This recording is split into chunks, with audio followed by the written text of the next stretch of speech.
take you to the Ashanti region, specifically Kumasi, where we'll have our climate talks, innovation in motion, particularly on artisans, at the center of Ghana's electric mobility revelation, happening now.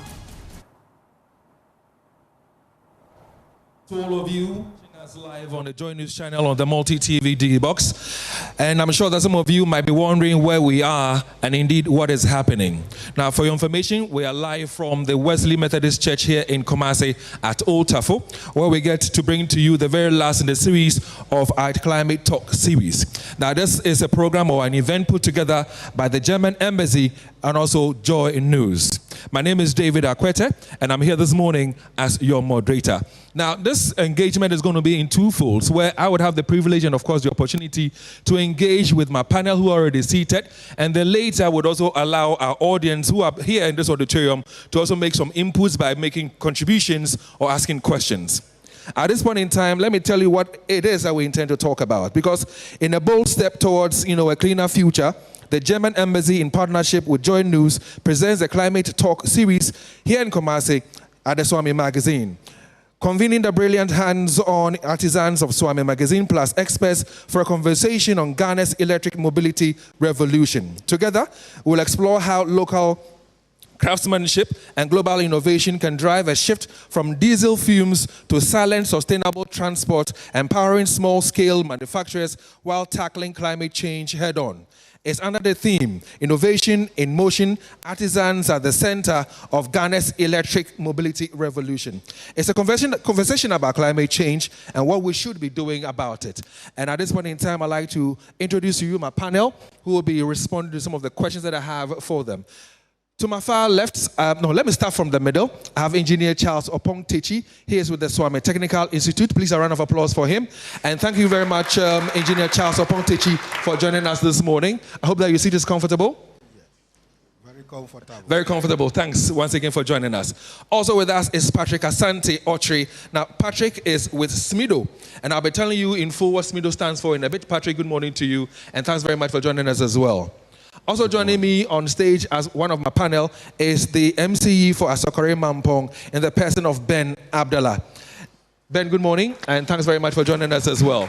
Good morning, my Now, brother. before we do any other thing, I'd like for you to welcome, to give us a few words, the German ambassador to Ghana, His Excellency Frederick Landshut. He's right here. Please put your hands together for Frederick to give us a few words. Oh, I'm sure you can do better with the applause. They are supporting us to be able to do this. That's going to go a long way to help us as Ghanaians.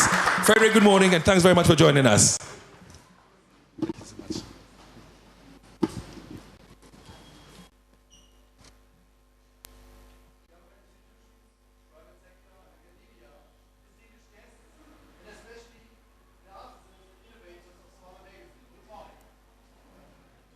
Joining us today. There we are.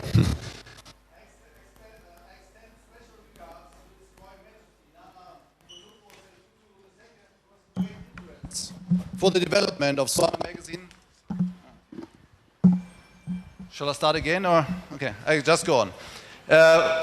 Okay. I extend special regards to His Royal Majesty Nana Otumfuo Osei Tutu II, who has great interest for the development of Swami magazine and its people at heart. It is a pleasure for me to be here in Kumasi, a city known for ingenuity, craftsmanship, and strong industrial heritage. So why does electric mobility matter? Because the global community faces an urgent challenge, reducing greenhouse gas emissions and accelerating the transition to clean, sustainable transport systems.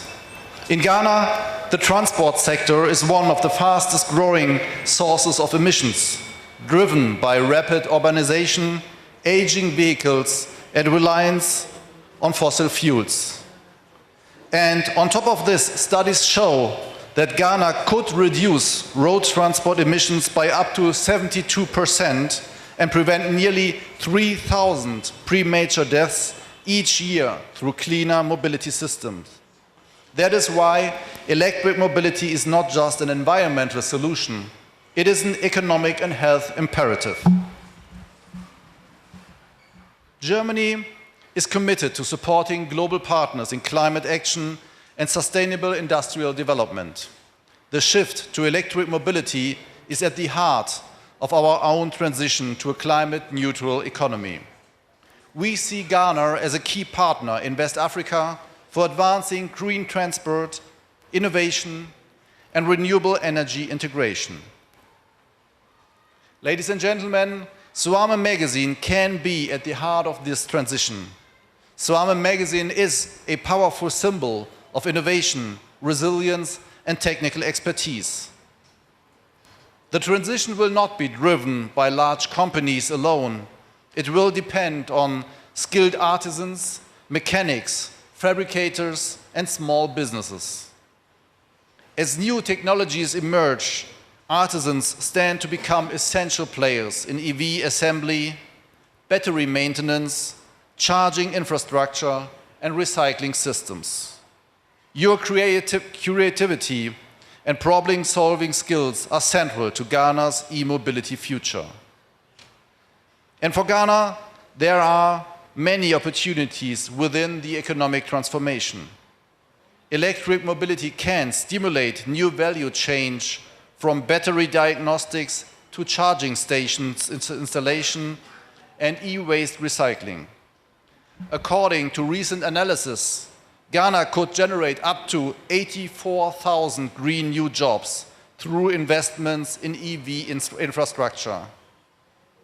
This transition presents major opportunities for innovation, entrepreneurship, and localized manufacturing.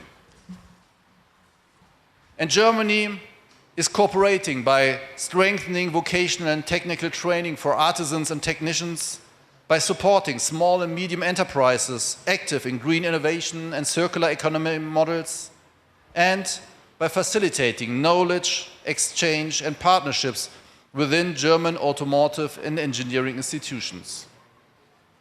Ladies and gentlemen, today's discussion at Swame magazine showcases what Ghana does best: harnessing local expertise to drive national transformation.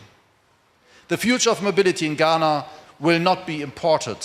It will be built, repaired, innovated, and reimagined right here by Ghanaian artisans and entrepreneurs.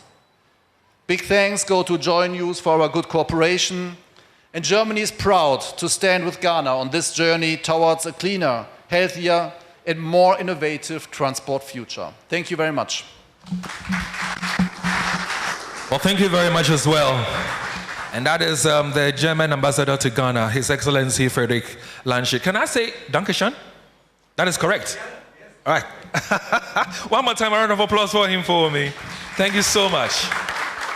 Let me acknowledge the presence also of the MCE for TAFO, and he is in the person of Abubakar Sadiq. He is also here this morning. Please, a round of applause for him as well. Thanks very much, Honorable, for joining us. So it's now time for us to engage, and I have trust and faith and belief in the artisans here at Swame magazine. And I say this with all the confidence I can muster, because there are occasions where some people have come to them with vehicles that spare parts for those vehicles were not available, but they were able to use their ingenuity to create parts that fitted the vehicle, that made the vehicle mobile. So for us to move from, these diesels and of course the petrol fuels to vehicles, I have all the faith in the people at Swame magazine that they can deliver. And for that, let's put our hands together for them. Now, I'd like to start my conversation with you, Engineer Charles, Opong Techi, and you are with Swame Technical Institute. To begin with, how important will you say these series of talks are? I'm asking this question because it's about climate change. It's about making the world a better place for us to reside in. And some of these conversations will bring out the enlightenment, the information, the awareness. So from where you sit and from what you know, how relevant, how important will you say this series has been? Thank you, David. This conversation is very, very important. And I must say it is the right time for us to do this kind of education. Now, we will all attest the fact that gone are the days Ghana used to have 2 seasons for farming activities. But due to gradual climate change or this climate change effect, we can see that now even our rainfall pattern has changed. And this climate change is as a result of some of human activities. Some of the things that we are doing, either knowingly or unknowingly, which is affecting the system. And I think we have to continue to educate the public so that they may desist from certain activities that is causing this climate or environmental change. And if we don't do it, the next generation, or we will even suffer before the next generation. This change is affecting our health, our growth, as well as our safety. Therefore, I will say that we have no choice. We have no choice. Our health is at stake. This climate change is now affecting the rivers, the trees, and even the way we live. Now, moving from here to other side of the town, you will experience only the sunshine. Because of the climate change, trees can no more be found in our city. Ghana days here used to be called the Garden City of Africa. But climate change are moving us all the way from this good habit and way that we live into different things altogether. So I must say, we must continue to educate the public on climate change. If not, it will affect us. At this point in time, I'd ask that we put our hands together for the German embassy for supporting us to create the awareness, to bring the education. Thank you very much. Now, let me come to the MC for Asokore Mampong, Ben Abdullah. Ben, we're having this conversation in this beautiful auditorium here at the Wesley Methodist Church, Tafo. Now, there are people who are of the view that it's like we're just crying wolf for nothing, and that climate change is a hoax. Now, we want them to listen attentively to such conversations, because these conversations would enlighten them and open their mind about the dangers that we're exposed to and the fact that we need to get things right. What would you say to such persons, people who are of the view that climate change is a hoax and that, Charlie, there's nothing really about climate change? What would be your response? Thank you very much. I mean, the response is quite simple. And I'd like to answer that question with pure statistics. I mean, as of the year 2025, we have 17,000 electric vehicles on our Ghanaian roads. 9 years ago, we had 2.1 million vehicles plying our roads on a daily basis. 9 years down the lane, we have pushed past 3 million vehicles. These vehicles are emitting carbon dioxide. I mean, you stand on the overhead of Swami and you see smokes billowing. I mean, these smokes are not incense to the gods. Our children are inhaling these smokes. Our hospitals are full because of these smokes. And it represents a clear and present danger. So if not for anything at all, I mean, the mere fact that we have over 3 million internal combustion engine vehicles on our roads daily should let us know that indeed we are sitting on a time bomb. And so to those who are doubting that indeed when we talk about the effects of carbon emissions due to the internal combustion engines on our roads, the pure and simple answer is that, I mean, currently on an annual basis, like my brother, the German ambassador said, we are losing close to 3,000 lives to the dangers inherent and associated with carbon dioxide emissions. So, my brothers and sisters, it is not a hoax. It is indeed a clear and present danger. And in 2023, December, Ghana launched the National Electric Vehicle Policy. And it is envisaged that in 25 years from now, we should have 70% of our vehicles being electric mobility friendly. And so that is something that will also go a long way to cut diseases that are associated with carbon dioxide emissions by close to 3,000. I mean, countries like India, Kenya, and Morocco have led the way. I think we can also do the same. Indeed, we have no option, we have no choice but to do the same. Please, a round of applause for the MC Fasokore Mampon there for me. Now, before I engage with Patrick Asante Ochi, who is with SMIDO, I'd like to acknowledge the presence of some students from KNUST. Can you just wave so that I can see? Okay. Good morning to all of you, and thanks very much for joining us. We also have some students from the Kumasi Technical University as well. Can we see you? Yeah, there they are. Please put your hands together for yourselves, and thanks very much for joining us. Now, Patrick, my question to you is this. In the face of all this conversation, this transition, this revolution, are the artisans at Swami Magazine? Tell me, how excited or otherwise are they about this transition we're talking about, the e-vehicles? Are they excited about it, or, they are not? I wouldn't say they are excited, because it's something that has caught up with us. We are living with it. It started with the coming in of the plug-in hybrid electric vehicles. That one has to do with the both internal combustion engine as well as the electrical distance. But they keep on condemning the internal combustion engine parts. They keep on condemning the electric parts, leaving the internal combustion engine part. But you can't keep on doing that. And what Honorable said, as at first quarter of 2024, we had about 17,660 electric vehicles. What is even keeping them going is that out of this whole, about 55 happens to be battery electric vehicles, with only 45 being in plug-in hybrid vehicles. So the plug-in has both electrical and the engine parts. So they keep on condemning the electrical, leaving the engine. But with the coming in of more, battery electric vehicle, there's nothing you can do.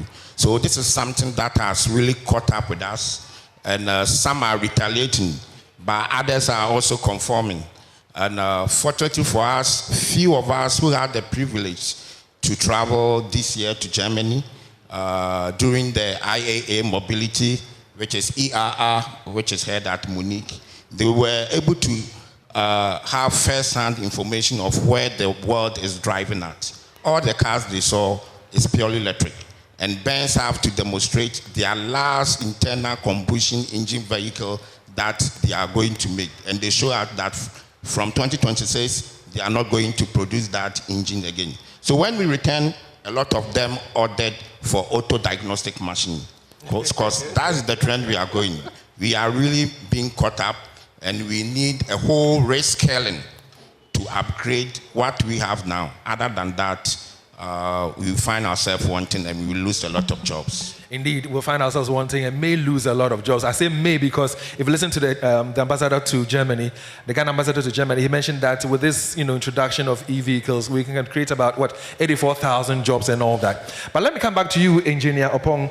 What is your own assessment, of Ghana when it comes to our EV, transition revolution? What's your own assessment of it? Thank you. EV transition is gradually happening in Ghana.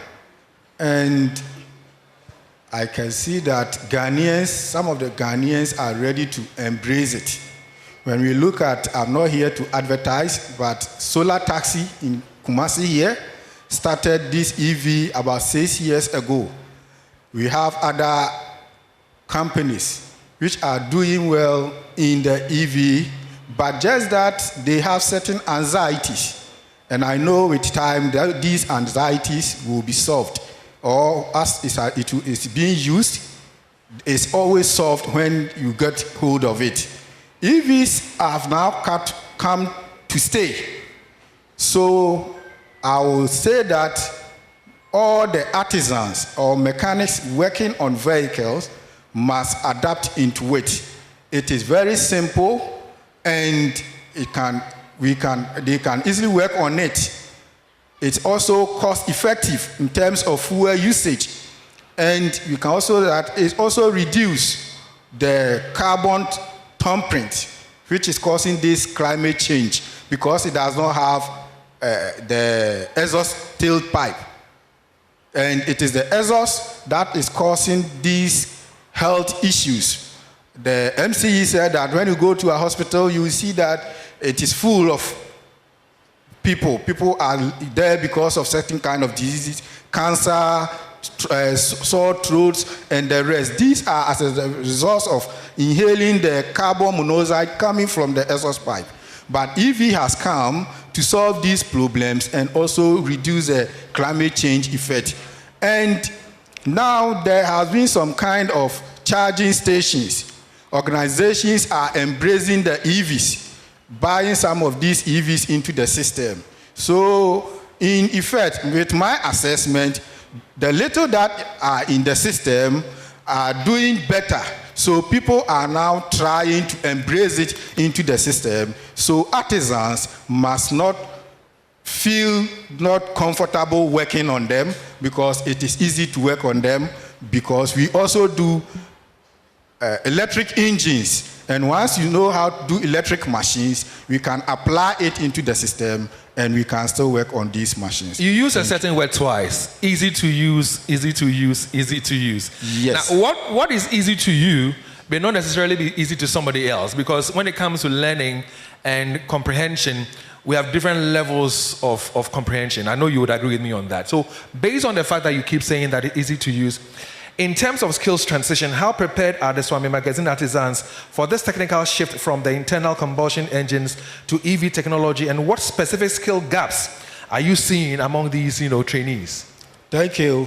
Swami Technical Institute was established mainly for Swami Magazine artisans. And most of them are coming for skill upgrade.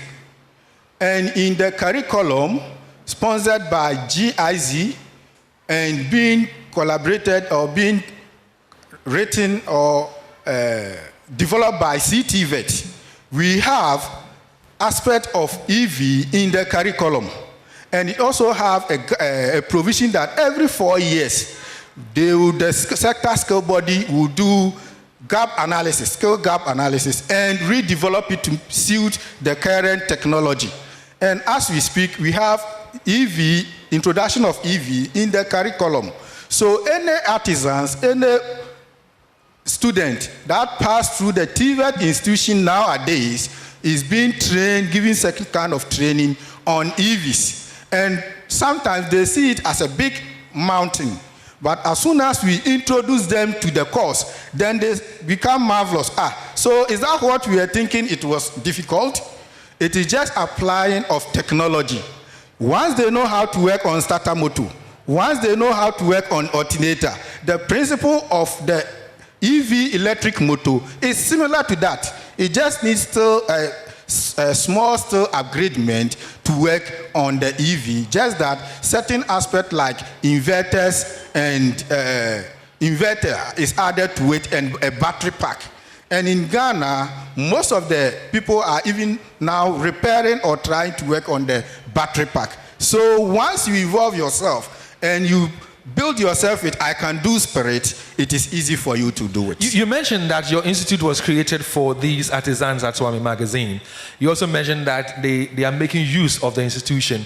Are you satisfied with the numbers that come in to come and learn, to upgrade? Now I'm asking this because earlier on, I was engaging with you, and I said to you that it's quite interesting that here in Ghana, somebody will go to some kind of an apprenticeship, will not spend enough time to learn every nitty-gritty of what is being taught him or her. 4 months, 6 months down the line, now, somebody like me may not know that this person is not well trained because I haven't seen any certification, or it has not been displayed. We'll get to the certification bit in a bit. But I give my vehicle to this person to work on my car. Then he comes and removes a certain part. Oh, where do you who here? And the question is, if it's not important, would the manufacturer have put it there? So my question to you is, are you satisfied with the number of people who are attending the institute to upgrade themselves, or you believe that we need to find ways and means of improving the numbers who are coming to learn? I would say that the answer is absolutely no, not true. Their eagerness to learn is not as we are expecting. Sometimes, or many a times, there may be even free training for them, but the turn-up will be very low. But they should not forget that most of their masters started with Albion, Leyland, and because they did not upgrade themselves, now they are out of business. Now they can't do anything. When they go to the workshop, they just sit down and look at the people that were eager to learn new technologies. Now the turn-up is very low. There should be something to motivate them or to assist them to move. When they come to our place, even sometimes they think of the amount of money they are losing whilst they are at the school. They don't concentrate. They seek for excuses to go back, which will not help them. So I would say that, one, their attitude must change. Just because the technology is now far advanced as compared to what they know. So when it's time for them to upgrade themselves, they must do it as such.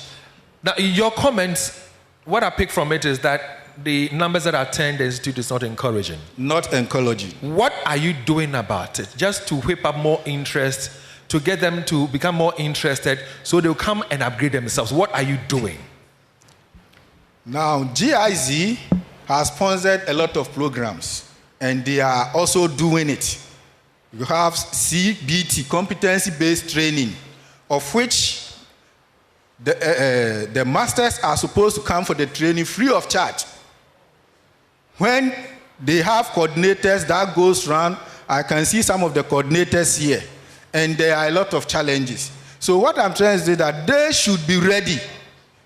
They should be ready because GIZ has already started something of which they must come and follow up. Our gate is always open, waiting for them. Sometimes we go to some of them, ask questions, and look at the gaps that they are facing and address it as when they come for these trainings. Have you introduced some new models, in your school that is attractive enough to let them appreciate and understand that this is what I need going forward? That would also make them come and enroll to upgrade? What give some specific models that you have introduced, some very new ones? Now everything is standardized. Per the curriculum, I said JIZ and CTVET developed for the CBT. And at every stage, it has 8 stages. National Proficiency 1, National Proficiency 2, National Certificate 1, National Certificate 2, Higher National Diploma, Bachelor of Technology, Master of Technology, and Doctor of Technology. So even if somebody is an artisan at Swam Magazine, he can pass through this ladder and get the Doctor of Technology. And at each stage has the standard of technology that must be given to that artisans. So we have the EV incorporated into it. Planet One assisted the TV system to retool most of the centers, and swarming. Now we have hybrid engine that we use to train the artisans when they come. But it's unfortunate that we don't have the full EV there. But I know even with the hybrid engine that we have there, if they are to come and get training on that hybrid engine, it will be a step up for them to do the full EV when it comes into well, I'm sure that we have some of the artisans with us in this auditorium. Yes. And when we give you the microphone or we give you the floor, if you have any reason why you are not taking advantage of the schooling, the education that they're giving, share that with us. Maybe there's something that you're not doing right. There's something that they're doing that is, not encouraging you to go to that institute to go and study or upgrade yourself. If we touch on it, I'm sure that we'll find a way around it to solve that problem. Now, we're live on the JoyNews channel on Multi TV. And this is the German Embassy Climate Talks series, and we're doing this on JoyNews. And of course, we are live on our social media handles. We have JoyNews on Facebook, and of course on X and all that. You can join us there as well with your thoughts and your comments. Now, Engineer Charles Techi, let me throw in this one at you. Now, we hear a lot about this locally fabricated component from your Vintage Point. Which EV-related innovations at Swami Magazine show the greatest potential for commercial, scaling up? Which ones have you identified that you think we need to focus our attention on some more, that we need to scale up, that will benefit us all? Talking about the improvised parts that they do. Yes. I will actually recommend the work that they are doing, that they are able to fabricate or improvise parts when it is not available. And they are doing well. If Ghana, we are to practice these things, I know in the near future, we can also manufacture our own car. Sometimes they do it and do it well, and sometimes too, it may be like we have to try and test it for us to get the right thing. That one comes in with a try and error method. But with a little education, if they have any challenges, they are doing well. In the course of manufacturing, they must partner with institutions like KNUST, Technical University, or Swami Technical, so that we also come in to assist them so that we can modify it to meet the world standard. But for now, I'll say that they are doing well in terms of fabrication to meet the demand of the Did I hear you say that in no time you're hoping that they'll be able to manufacture their own e-vehicles? In no time, if they pay much attention to emerging technology, I trust in Swami Magazine people that they can do their own. Because once they are able to remanufacture the electric motors, the EV consists of mainly, the only change is the electric motors and the battery pack. If they are able to do that with the support of GIZ and technology advancement, or they upgrade themselves, I think in no time, Swami Magazine can manufacture their own EV vehicles. I'm waiting patiently to see that day. Yes. When they would. Do you believe that they can do that? Yes. You believe they can? Then put your hands together for the artisans at the Swami Magazine. And I like the faith you have in them. I like that. But my last question to you, is this. What partnerships do you think, are most urgent, between the institute, industry, or let's say government, to accelerate artisan readiness for Ghana's EV transition? What are the partnerships that you're looking for? The partnership is one. The artisans must be ready to embrace the technology. Two, there should be some kind of sponsorship, external sponsorship, to assist them, providing the modern equipment that will help them to do the diagnosing, that will help them to get maybe a full assembly plant. And when it comes to training, once the resources are there, it is possible that the partnership will help them to get where they want to be. I'll come back to you in a bit. Please put your hands together for him for me, Engineer Charles Apontechi. He is with the Swami Technical Institute. Now, Honorable is also with us. Honorable Ben Abdallah is MCE for Sokore Mampong. Now, you are with government. Now, what policies would you say that government has or is putting in place to enable us adopt this and do a very good job on it? What are the policies that you know of? Thank you very much. I must start by adding something small to what engineer said early on. I mean, this shift to e-mobility was envisaged more than 6 decades ago. I mean, during the era of the infamous world oil crisis, which was occasioned by the Yom Kippur War in the 60s and the Second World Oil Crisis, which was occasioned by the Iran-Iraqi War.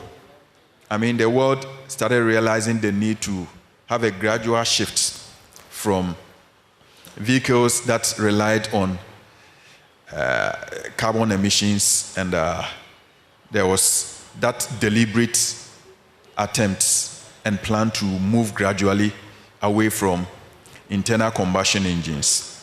And so this is not anything new.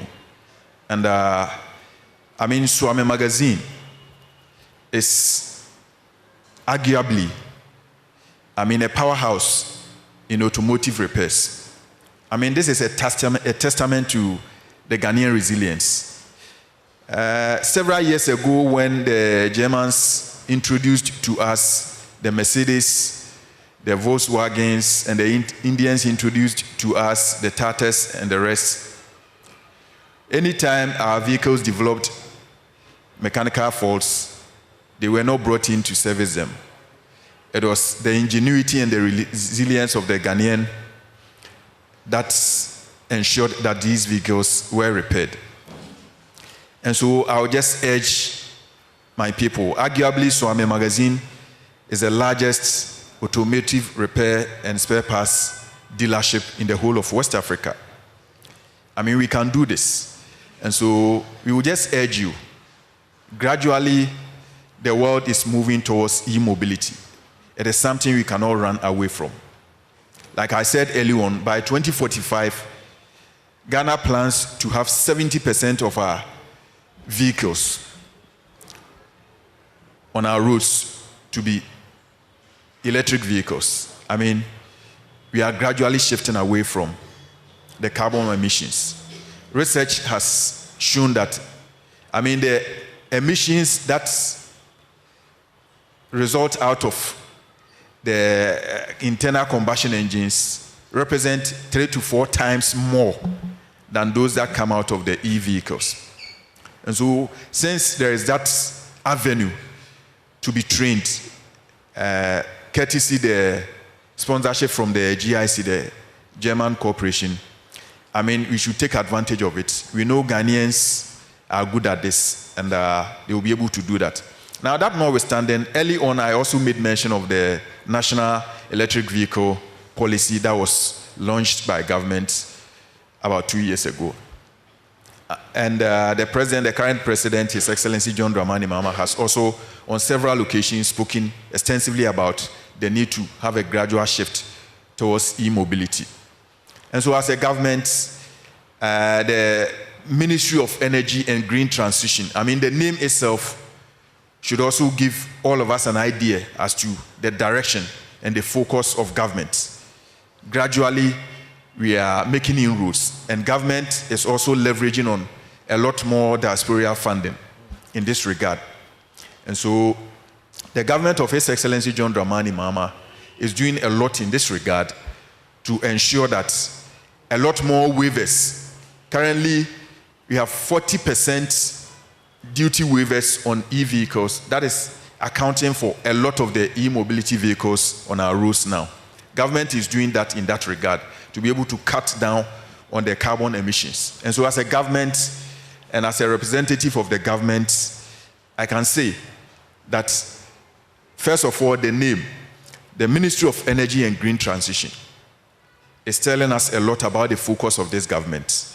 And the waivers in the areas of duty, about 40% currently, is also telling us that government is also investing a lot by way of giving a lot more access to people to be able to bring in vehicles that are electric compliant. There are a lot more charging stations that are also coming on board. I mean, some people are afraid to embrace e-mobility because they feel that the spare parts are not there. I mean, with the internal combustion engines, you have to be changing filters, you have to be changing oils here and there, and people are afraid. I mean, if the parts are not there, how are we going to be able to take a full advantage of it? And so government is also doing a lot to encourage assembly plants within the jurisdiction itself.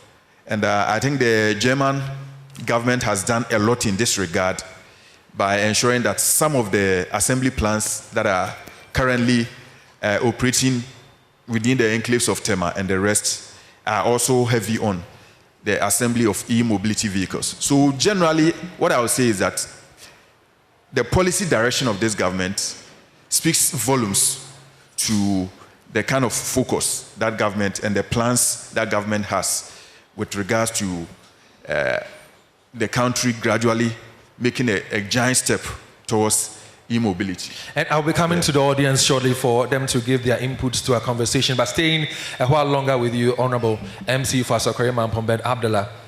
Are there targets? I'm happy you touched on the charging stations or the charging ports. What is the plan? Are there targets and what are the time frames in that regard, especially here for the Ashanti region? What are we to expect? I mean, apart from government's intervention, there is a lot of encouragement as well for private sector participation in this space. Just less than a month ago, I also had a team that came in from China to meet. You know, when you come to our region, my municipality is the hub of the pragya or tricycle riding. I think my municipality, together with the municipality that we find ourselves in, Tafo. And you're talking about Tafo, Yes. Abubakar Sadiq. Honorable Abubakar Sadiq's municipality. I mean, we are the hub of pragya tricycle operation. And I happened to host another company from China, and they came in, and their plan really is to ensure that they bring in some of these electric compliant pragya or motor tricycles at subsidized prices, probably 75% lower than the prices on the market already, to ensure that people are able to come in, acquire them on a lease-to-own basis and pay over time, so that gradually we are able to also ensure that a lot more of our people... In as much as I appreciate that, I'm looking at the charging stations or the ports, and I'm asking for the Ashanti region, what are the plans, what are the timelines and all? Yeah. I mean, there are no specific timelines. What we have is the desire to be able to... Now, the plan is that every single fuel station across the region, I mean, these charging stations will be put there.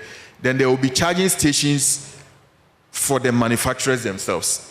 I mean, there are public spaces like the assemblies, for instance, the municipal assemblies. We have 43 of them across the region.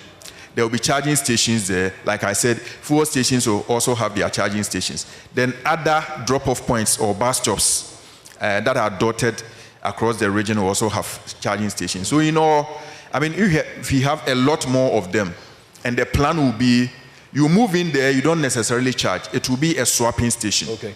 And so you move in, there are batteries that are already charged, and so you just go in there, you swap yours with those that are already charged, then you move. So it will cut down on, I mean, turnaround time or charging time, so that people will not get worried that, oh, I get to the fuel station and ordinarily I should spend less than 5 minutes to fill my tank to be able to move.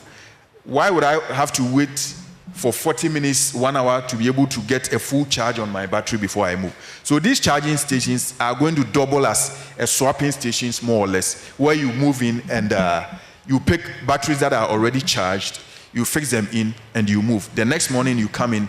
And the good thing about some of these things is that the cost comparatively is very low. I mean, you charge 40 cedis and it's able to take you close to 2,000 kilometers. You charge 100 cedis and it takes you 220 kilometers. That is getting very close to Accra.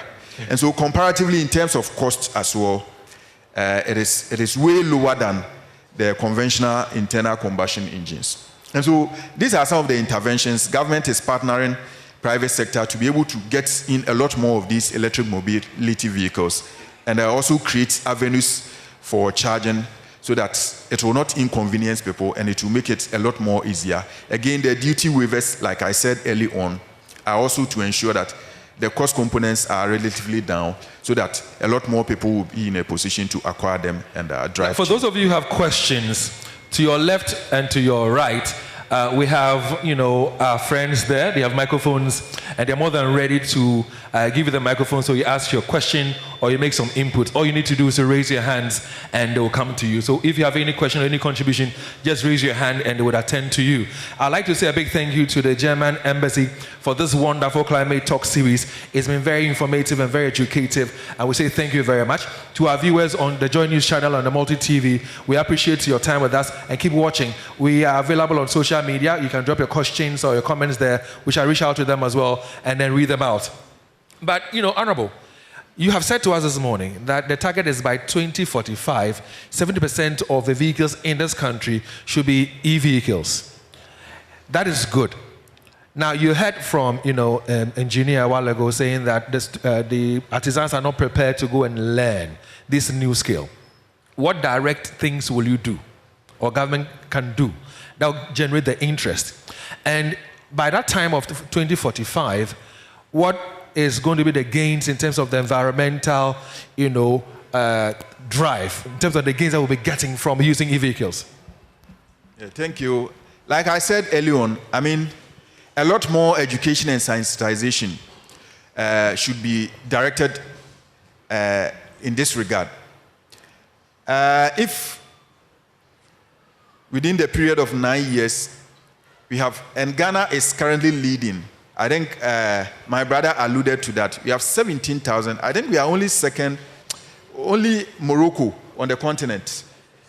We are first, and Morocco comes in second place in terms of the index. And that should tell you that, that is where the future is, gradually.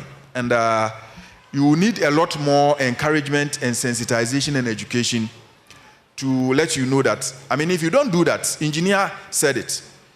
Those who learned how to do the leylands, the tatters, and the rest are struggling today because they sat down and time passed them by.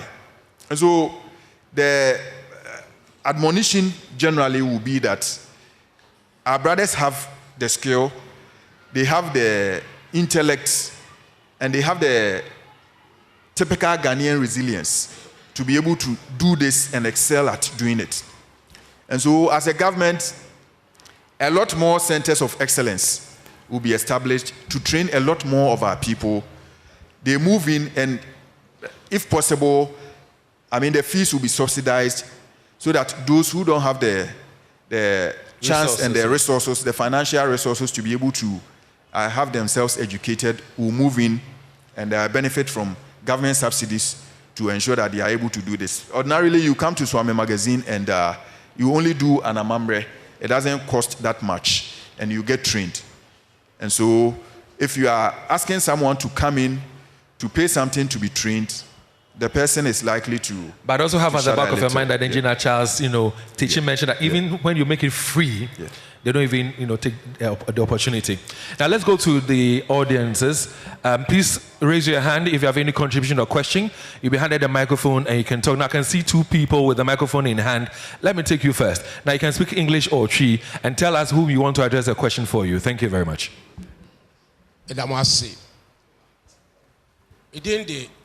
Moses Wachidankwa, or Ghana National Association of Garages. Contribution, I may manner suggestions. Didn't I say, da Yama Bayasi? In terms of Makasan say, programs be a while, training programs, Yama Swami Magazine, CBT training, Tia Dawamasi. The Ayaka wants to win here. Now, engineer Casalo, Ubusani say, any panel, Yaniki, Adiciano, yes, I say, be a training coordinator, so I'm a technical between garages and friends, so I'm a technical. Yes, I say, no, that any panel and Tiasia. Yes, I say, no. Na nipa no ho etin but yetimi ni nipa na kasa saa ama se nipa na ni aba ye ho so se ne mpanimfo no ehye abiase a omo nsua de anko akira se omo fira adwuma mu no omo so bebo omo homodi enti last year the whole Ashanti region garages CBD trainers ye 40 and the whole Ashanti region ye de maye. A free last year batch ni wie I better say brand in Timmy and sa and road ni panu ana my ready say on beko no did the American say aban e ma nanim ra ho if you say the ye nyina no say ye nya omo be siesie mfidie no a fa so bi amaso enti garages ni so am technical ayonko ya ye nya omo train ye no abame na nimra ho na oma enipa no enoso because last year the whole Ashanti region they training 40 Say ye woni pa ni bebre wo ho so anka wo ma ye ready. Enso so akwanya ni ho. You better say. Yes, Rampacho, you too. Yeah, thank you very much. I'm Jordan from Azi. I thank you for this kind of program. We have a lot of problems in Swami Magazine. Talking about e-cars, I think we are talking about Magazine and then the artisans in Magazine. So my problem is that the slot being given to us in Swami Magazine is too few. When is this slots? What slots are you talking about? The chance to learn this e-cars system. Because we want the government or the sponsorship all the time. We want some institution to come and, help us to learn it more. If the slot is open, we'll come and learn as well. I thank you very much. Thank you. Would you want to give a response to that before the next person speaks? Because he's talking about slots. Well, a while ago, I heard you say that even when you open your doors for free, they're not coming for the training. Yes. These trainings are done, windows are opened for these trainings. And when the window is open, we are expecting certain number to be enrolled. And when the window is opened, you can attest the fact that my boss said they were not interested at first, but now they are able to convince them and they want to come. When the window opened, we were supposed to train not less than 200 people. But we went around organizing them, but at the end, the turn-up was low. And this training was not for only magazine artisans. It was meant for carpentry, masonries, beauticians, and the rest. And looking at the interest of the other trade areas, the number at the other trade was very huge. So maybe per their statistics, they saw that the turn-up here is low. So let's move to the other side. Based on what he's saying, that they need more slots, is it something that can be considered? Now, there is another opportunity for them. Okay. So they should continue gathering the people, right, and we shall come to them. Thank you very much. Who next? Who has the microphone? Yes, sir, please. My name, sorry, I lost my voice, but I hope I will be. My question goes to the Honorable. I appreciate the fact that you have a sore throat. Yes, sorry. But if you don't mind, please raise your voice a little more for us. Let the microphone get closer to your mouth so we can hear you. Thank you. My question is with regards to everybody is aware that indeed the climate change is a reality. But my question to the Honorable MC is that the statistics of the fuel emission by the vehicles vis-a-vis Galamsey and our attitudes as Ghanaians, how we litter around our environment and the effect on the sea. Do you have statistics? What is the percentage of the fumes vis-a-vis Galamsey as well as our human activities? Okay. Yeah, thank you. All right. So if I got your question right, I mean the statistics or percentages as regards individual contributions of Galamsey, other insanitary conditions, and carbon emissions. I mean, they are not statistics, but what I would say is that, I mean, we know these carbon emissions, they contribute close to 78% of all, the composition of the air. They contribute up to 78%. And so if you have carbon monoxide emissions dominating, I mean, it tells you, I started by saying that you go to our hospitals and, I mean, the respiratory diseases and the rest are dominating these days. And it is just a testament to the fact that, I mean, the emissions are too many in the atmosphere. As for sanitation, I think as a country, we generate close to 3,000 tons of wastes a day. And we have several treatment plants and recycling facilities dotted across various parts of the country that are into this. And so they are a clear and present danger, if you ask me. Galamsey, about 27 forest reserves have been touched or degraded by the activities of Galamsey. Currently, the government, through the dedicated efforts of the ministry and the Interministerial Committee Against Illegal Mining, have been able to reclaim close to 9 of these degraded forest reserves. And so there's no gainsaying that these 3 environmental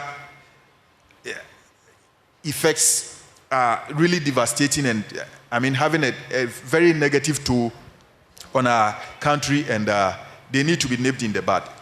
Carbon emissions, they are voluminous enough. Like I said, we've pushed past 3 million internal combustion engine vehicles on our roads currently.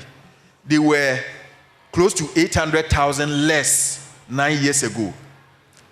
And that should let you know that the kind of danger we find ourselves in is really pressing. Galamsey activities, like we all know the statistics already, and solid or plastic waste and insanitary conditions, garbage or litter within the drains and all that. You go to Accra, the Odo drain, and every year government spends hefty sums of money trying to dredge and clean the place up. And I think the statistics and the negative impacts are there for all of us to see. And to add to what Honorable just said, and that's to address your question as well. During Ghana's 4th biennial report to the UNFCCC in 2024 by the Environmental Protection Authority, that's the EPA, it indicated that Ghana's total cumulative vehicle pollution has increased from 2.1 million in 2016 to 6 million in 2021, of which more than 70% are in urban areas. Vehicle fleets, urban traffic congestions, and poor fuel quality contributing to increased CO2 emissions from road transport. So that's some information for you as well. Please, who else has the microphone? To my right? Okay, so let's hear you, please. Thank you very much. My name is Samson Kwachi from Kumasi Technical University. And my question is, some technicians, as my friend said earlier, were not willing to come for some training. I think it is because of financial problem. So I'm asking if the organizers can do some free training for technicians. And if so, I think the organizers can come to Kumasi Technical University to collaborate with us so that we can come together and do free training for the technicians.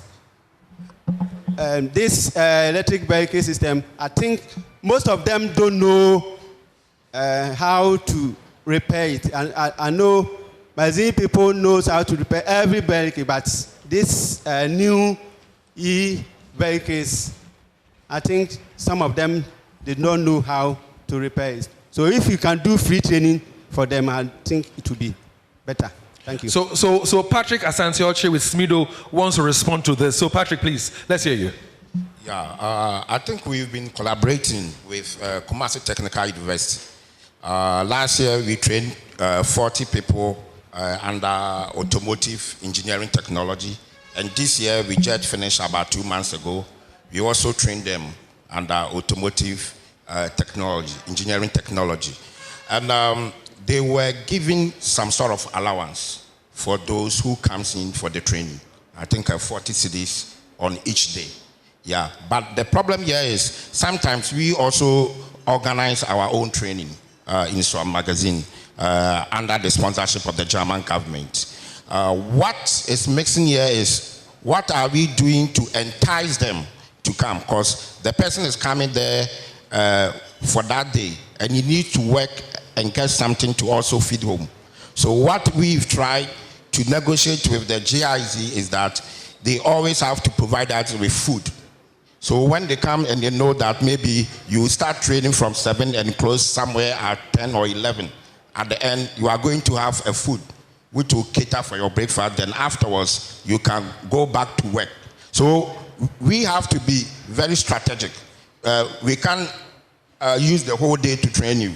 We have to train you early in the morning, then you still have other time to also go back to yours. But we've been collaborating with both KNUST and Kumasi Technical, and it's free of charge. Well, thank you very much, Patrick, for that. And what just hit me is, why would you want to get some food? Why would you want to get some money, 40 cedis? Why are you not focusing attention of what you are getting? The hands-on training that will make you more proficient. That should be the drive. But that's my thought anyway. Let's go to my left. Yes, sir. My name is Isaac from Achuma Engineering, popularly known as Master Cremo's Bench Shop.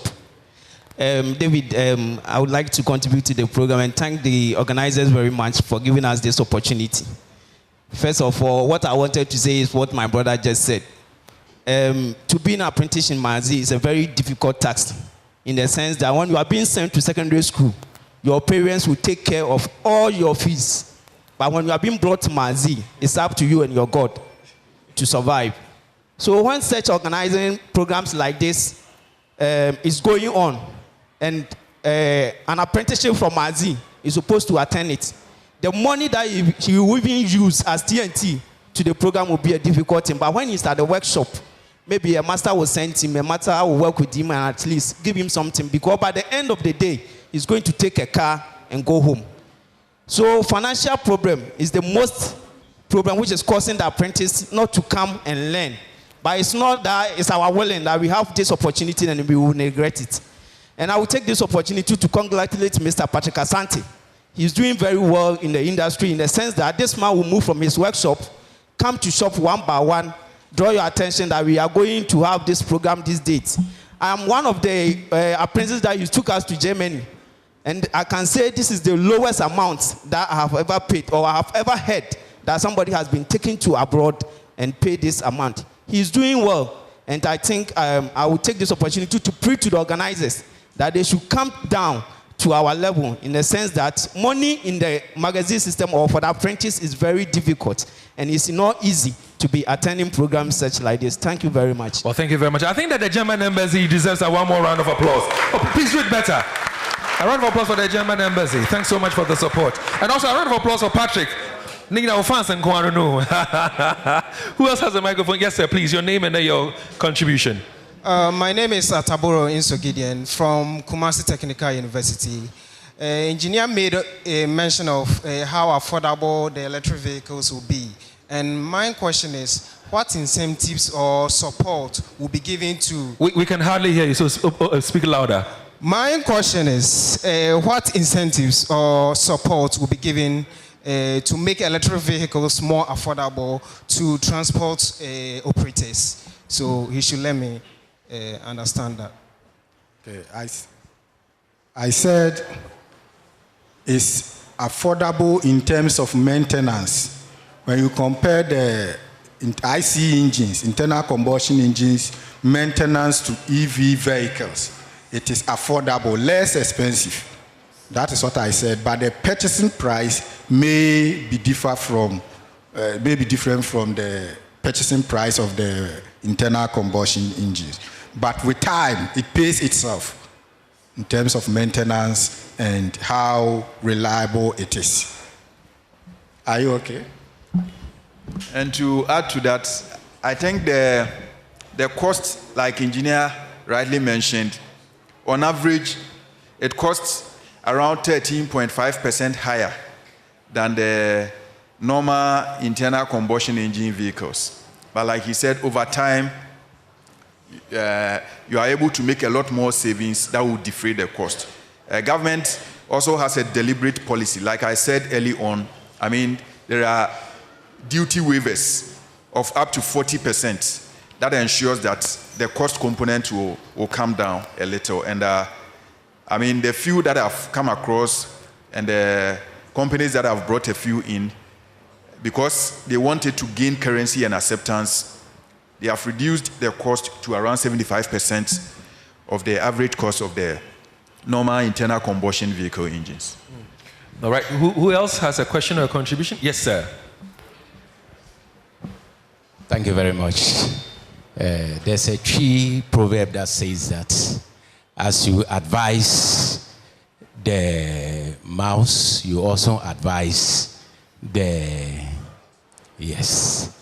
In fact, we're talking about losing daily income because of training.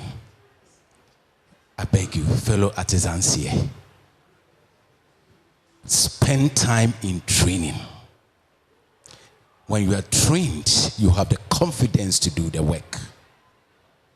I have a life experience.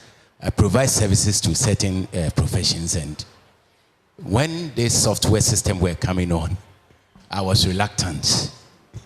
I came across an international contract, dollars. I didn't know the software. I fell on a friend, he failed me. And that contract, I lost it. So please, don't wait until you start losing vehicle jobs before you start training. But as we said, well, the knowledge wasn't there. The leadership has been able to, sensitize them, and they have seen the need. I think the general request now is more training. Not only the more training, but I don't know, the funding should also go into advocacy. The institution should have a funding that will also go into advocacy, getting this knowledge to the doorsteps of the people that need it, so that they can galvanize them. Smido organized a program. I repaired my car at a certain mechanic shop. I told him, I told him, look, if you don't go for this training, I will not bring my car to you. He said, 2 weeks. I said, yes. If you don't go, you will not get me. So he was forced to go and say, oh, Mr. Zito, you've helped me a lot. So please, don't get out of business before you're searching for training. Let us sacrifice so that we can have a future. I think you're only talking about the vehicles. But in Swami magazine, we don't only repair vehicles. There are manufacturers and foundry men there where we need to address their pollution issues. So I think next time you look at to that one and then factor it in on how these areas can also be tackled. Thank you. Well, thank you very much, sir, for your contribution. Do we have any more questions or contributions? I can see a few hands up. Yes, sir. Good morning once again. My name is Suleiman Marwan, a graduate in automobile engineering from KNUST Kumasi campus. Yes, as part of our final year project, we have successfully converted an internal combustion engine, that is petrol-powered vehicle, to a pure battery electric vehicle. This is a student project. We have also built electric tires tricycle, funded by students. So our appeal is, can there be any funding for we, the students, to be able to do more of this project, showcase it to the society, so that that kind of anxiety of electric vehicle can be reduced. And also, now we are graduates, somebody will ask, so what else are you going to do? Is there any funding, education funding for us to go to abroad, let's say Germany, for exposure and also learn about the electric vehicle technologies, come back to Ghana and educate more of our artisans and technicians? That is my appeal. Thank you. Well, so hold on the microphone. Hold on the microphone for me. Now, to your left is my colleague on Love 99.5, Leo Stanley. And oftentimes what we say is this, that when you go to KNUST, fine brains, fine work done. But once the work are done, they just sit on the shelves. They are kept in rooms. So what you just shared with us, I was hoping you could tell us that, listen, given the opportunity, you can manufacture more, because it's mobile, it's environmentally friendly. Given this support or this assistance, you can manufacture more so that we can fall on the usage of those ones. What can you say to that? Yes, that is true, but we still need the exposure. I hear you. A round of applause for him. And let's speak to this gentleman, in the middle there. Thank you. I don't want to say, Edino, Master Musa, Garage Zo 18 chairman. Masam kakra meka ye enwusie ne se enema ye ka ho asemi enei enkomo aye die nyina yi cars ne nyina akogina cars nketo mu asem nko a me ya megina ho me ka akese na Germany for car man diesel ene Holland for da for mo de ba no omo de ade bi hie mu a ye fe no AD blue ya etimi e masa enwusie ne kofom enei China cars na abasisi ya no Ghana has see am no ka say ya and ama man design da for no ton e kofom sesei Obia move ko China car. China car so nisa AD blue ni bi. Omo de ngusie ne ba direct. Sisi ye ne den. Sisi some man is any da fun de ho asem ne da to ho. Sisi ye nko bi o ye nyina ko China. China no so ni bi. Emre so ye mra ngusie no so ese ye niema.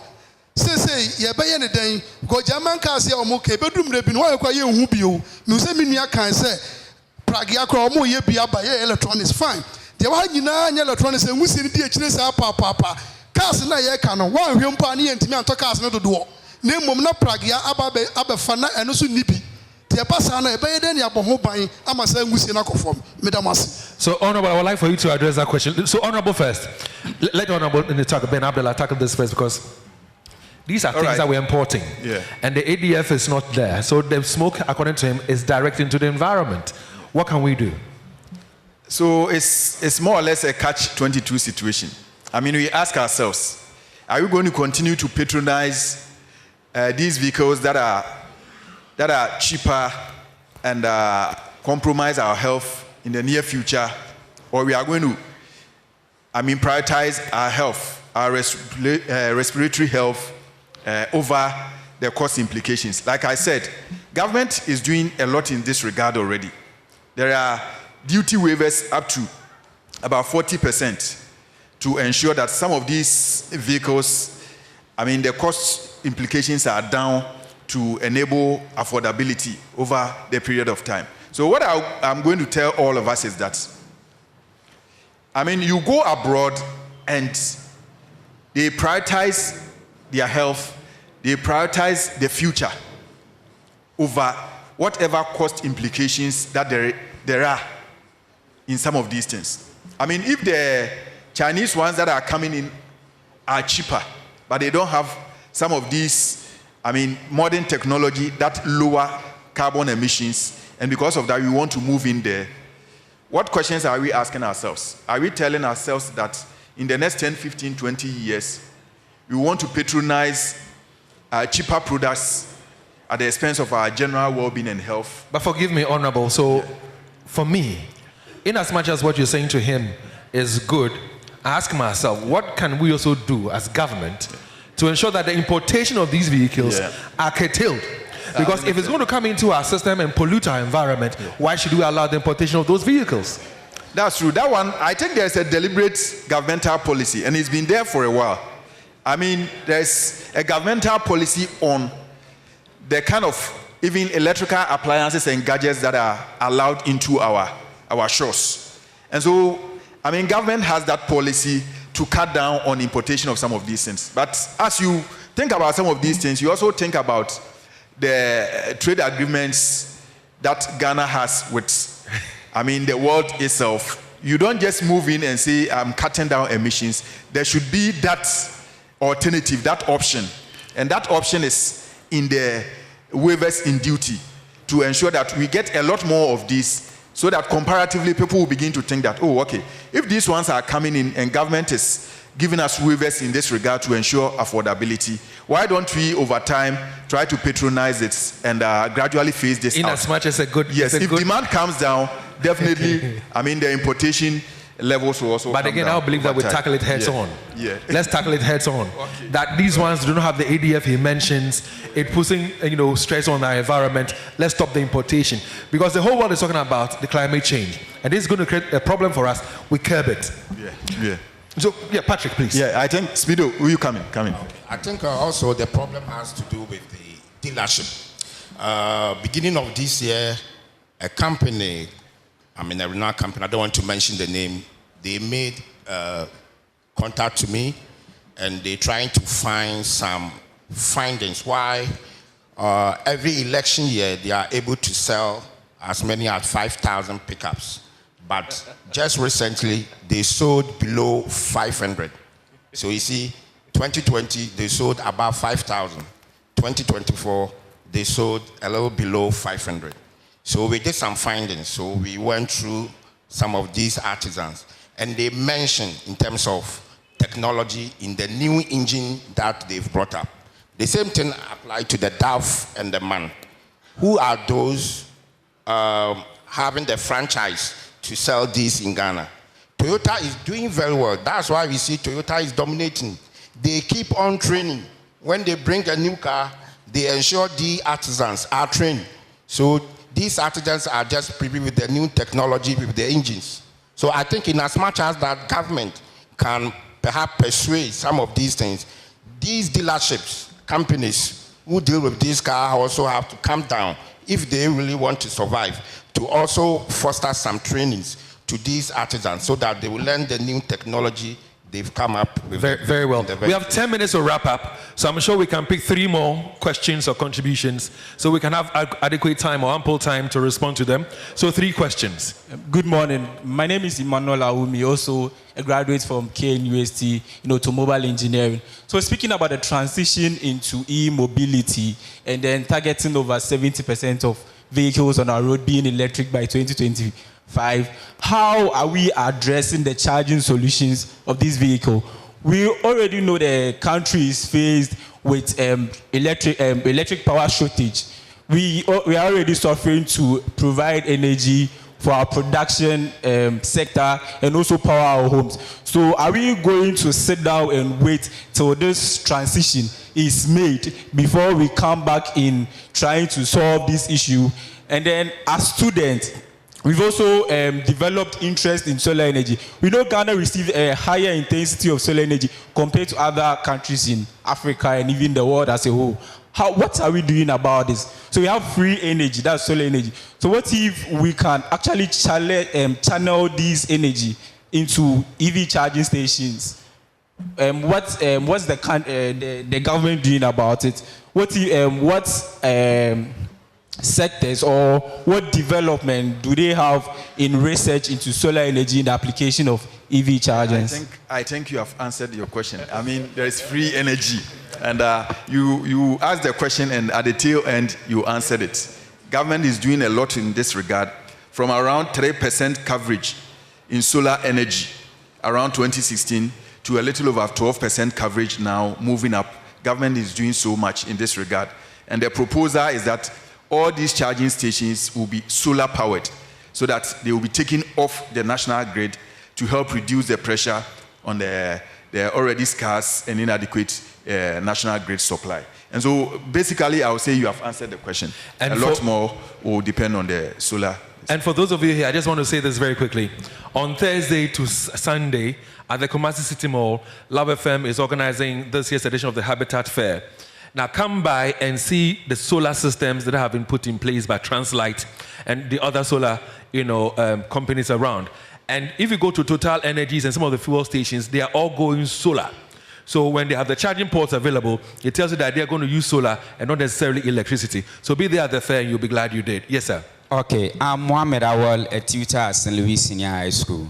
I had the privilege of a German consultancy or some students from in Germany who came for a program in KNUST on this renewable energy issue. And I was one of the beneficiary teachers who sent students there to learn more about this renewable energy and how we can harness this important resource to curtail our global warming, or what has come to say, how we can be able to exploit this resource to our advantage. Now, to our colleagues who are here, this has come to stay, like you have said, and it is up to us to embrace that challenge and make sure that we use this to our advantage. Whatever it is, as Honorable was saying a while ago, government has put up measures so that we can try as much as we can to get these things to our doorsteps. And when we get these things in line, we save money and we also give our artisans work to do. Because if they go for all this training and there is no job to do, then it appears that they've done a course 90 job.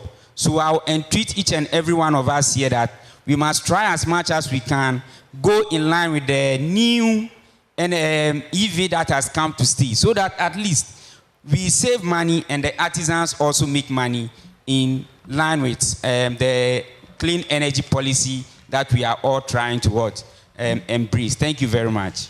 Well, thank you as well. One more contribution or question, and then we'll call it a day. Just one more. My name is Daniel Mbabugri Akugri, Ghana National Association of Garages. I would like to thank the organizers of this program and the German ambassador to Ghana, Mr. Frederick, Honorable Frederick, rather. Thank you. My first contribution is about the climate change. I think you've done well for organizing such a program for us in Kumasi here, and we will encourage you as Ghana National Association of Garages to continue to partner with us to educate the general public, including our members, on these climate change issues. We realize that Swami Magazi now become so congested, and all the areas in Kumasi to Swami Mazi is where we do electric activities, where the gas and other things comes out from our activities. So we will encourage you to continue to educate our people and also speed up to bring more electric cars from Germany. As our colleague Musa said, most of your cars are very good, and if we use them in Ghana, it helps us to reduce those emissions. Well, thank you very much. You can have a second one. Hold on. Just a minute. Hold on, please. Can I moderate, please? Okay, thank you. Thank you very much. I'm doing this because somebody else has a microphone. That person has the floor. For want of time, at least you've had an opportunity. Let me say thank you very much. Yes, sir. Yo, your friend, Mijidi Antonio say, Miss War, some magazine hobby. Na me fuel injection pump mechanic. Na yi cast na ebe. Ye pump mechanics injectors ne pump what man ye. I did diesel na di ye adwuma. Na ye so e ma say be free system mu. I mu bi ye ho be kire ye pa. Yeah, that's it. So what be said was yes, engineer. Okay. For your question, I will speak key for you to understand it. A bedroom rebino.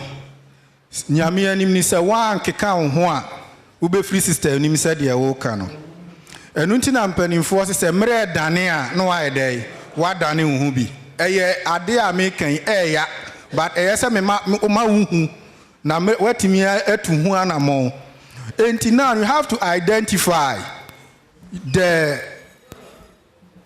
any system in the EV that will be comfortable, specialize on it, then you are good to go. But in fact, if you don't amend your ways of how you do things, you will be out of business very soon. Thank you. Well, thank you very much. All right, so when wakasada danamwa, wakasadi yeah, Mr. Fachame, Mr. MC. Let's have the MC. Unkasai. Okay, so go ahead, Mr. Okay, thank you. I think first of all, we acknowledge the collaboration with the German embassy in organizing this program. We say Danke schön. My question goes to the Honorable. I think under the SDGs goals, I think goal 3, good health and well-being. I think our health is very, very much important.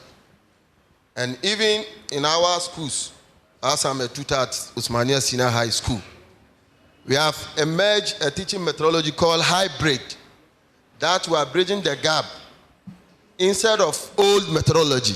So it means that we should compromise our health with the trade and industry, or we should keep it. Thank you. Well, thank you very much. Any very, very quick response to that? Very quick response. If I got my brother right, the question really is about, striking a good balance between and with a trade. Okay, I think what I tried to say using that was that it was gradual. Ghana is a signatory to certain WTO agreements. And so you do certain things in a gradual manner. And so the first step is the government's waiver of duties on some of these e-vehicles. And so what I was trying to say is that that is the first step.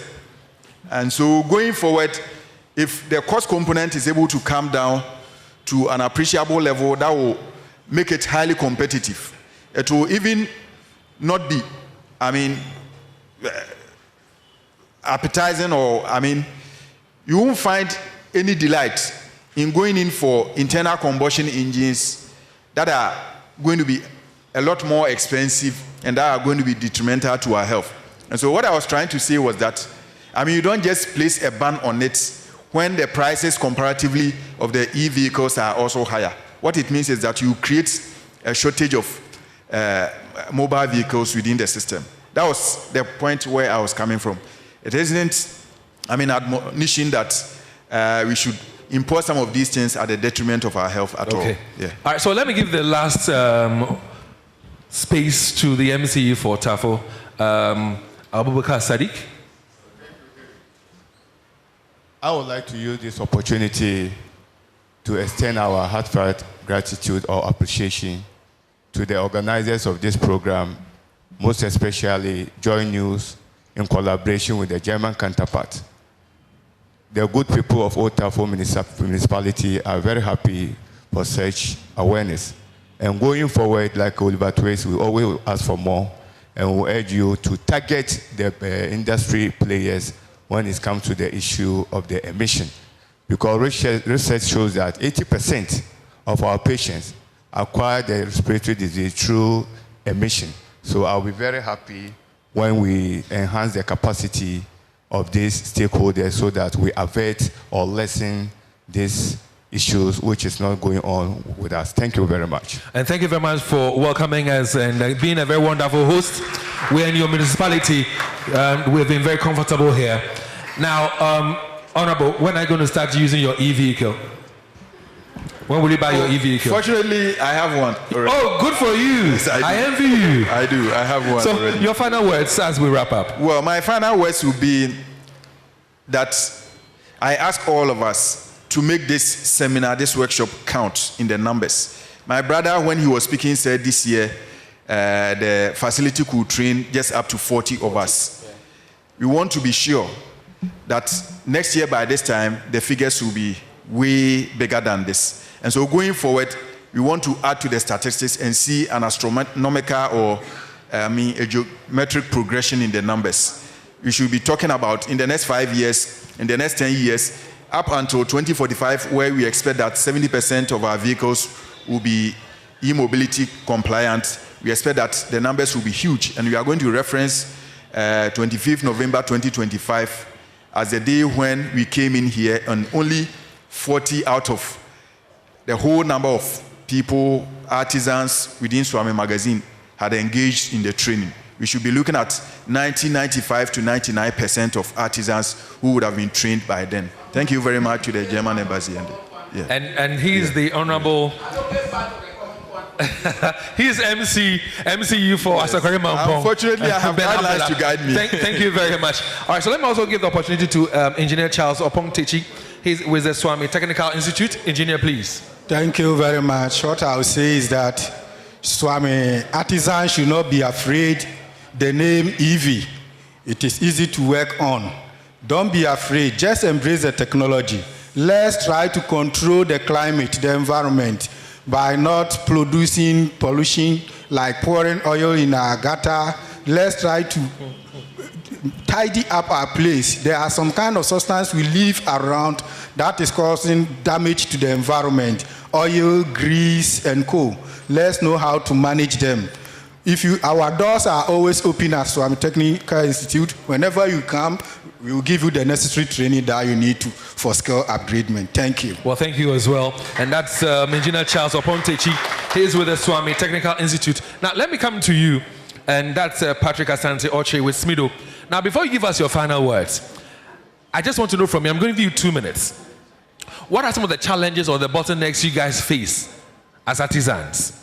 Is it to do with policy? Is it to do with tools acquisition? What exactly are some of the challenges you have? And then you add your final words to it. Thank you. Yeah, I think policy is one of them. As of now, we only have auto policy in place. But auto component manufacturing policy is not yet passed. And based on that, German government is a bit reluctant to support that because we've not passed the policy. Other than that, they will be in to support us to do more component manufacturing. Based on these components that we can start manufacturing these vehicles. So once it's not in, it becomes very difficult. Again, sometimes we are trained, but after the training and you are not given the tool to go and practice. That's the major challenge. We trained about 200 masters and artisans for auto-diagnostic training in the year 2024. They were not given tools or equipment as auto-diagnostic machine to practice in their various workshops. We even asked GIZ even if they can get us used ones in Germany so that our members can start using them here.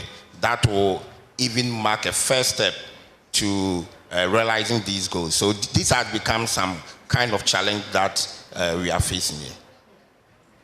And then some final words before we leave television. Yeah, my final words, but first, the guy from KNUST who said they've come up with electric vehicle, please, they should see me because we also have a partner from Germany. I think they were here last week. They want us to start with something, but we start with 2 3-wheelers first, and it's going to be powered by electric. So I think when we collaborate, it will be something that... You're excited about it, aren't you? And I like the smile on your face. It's good you came here. Yes. So thank you very much, Patrick Asante Ochre. And we're living television, but we're still going to be live on social media, on X, on Facebook and all that. But we live in television. Now, before we leave television, I'd like for us all to put our hands together for the German ambassador. He spent his morning with us. He's been patient. He's observed. He's picked up all that we've had to say. Thank you very much, Frederick, for coming through. Let me just stick to Frederick for coming through. We appreciate you, and we pray that you keep supporting us, enlightening us so we can do much more about, these e-vehicles. And to all of you at Swami Magazine as artisans, what I want to say to you is this. Money is good. You might say you're attending training, you may be given some TNT, you may be given some food, but look at the bigger picture. Once you acquire the hands-on training, you have the ability to work on more vehicles, more modern vehicles, so you become more marketable where you can get much more money. So have that at the back of your mind, so that anytime you hear of any training ongoing, you just avail yourself of that very training as well. Like I said, we're leaving television, but we're still going to be here to answer more of your questions on social media, Facebook, X, and all that. So to our viewers on television, we say bye-bye for now. Thanks very much for watching. But we're still here to engage some more. Thanks very much. So for those of you who have your questions, if you raise your hands, the panel are still seated. They would address your question for you. Thank you very much.